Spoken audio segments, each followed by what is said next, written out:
It's the day after July 4th. And you know what happened and why we're celebrating July 4th? It revolves around 1776 when we had to fight you guys for our independence because you wouldn't honor our taxation rules in the United States. So, you lost then. Maybe you'll lose again now. But I'll tell you what.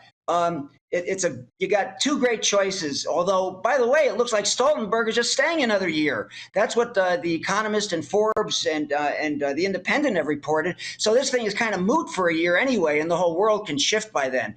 I don't understand why Wallace withdrew. But I'll tell you this, it didn't help about Brexit.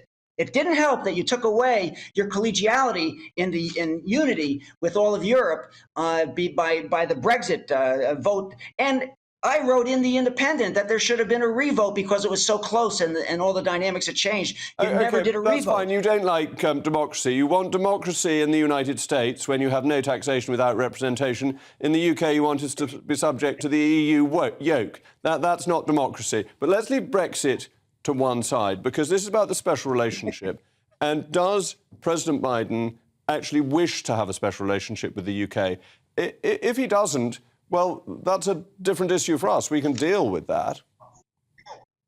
You guys have been fantastic on Ukraine. We love and respect what you've done. You have been the most, although, by the way, the dollars are about 10-1, United States versus any other country. But you have been fantastic in terms of your support and all of Europe coming together to show the need for defending Ukraine as a matter of democracy.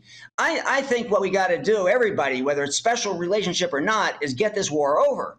And on Morning Joe on NBC in America, there was a foreign policy specialist who said, Russia's got to learn that they're not going to take over Ukraine. Ukraine's got to learn that they're not going to take back Crimea. And when they get that together, they can have an end to this war, and Ukraine can be a sovereign country, and it'll be status quo ante.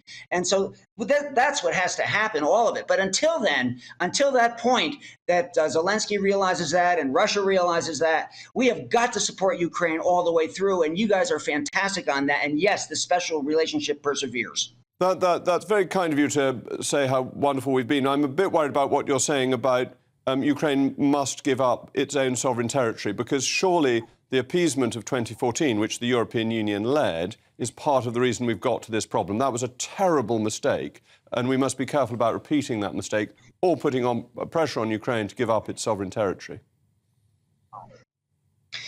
Well, is it giving it up? Because it's been that way for 5 years now. So you have to deal with the situation as it is. I think what has to happen is it has to be a word game, to be honest. It has to be Zelensky saying, we will keep after that, we will keep after that.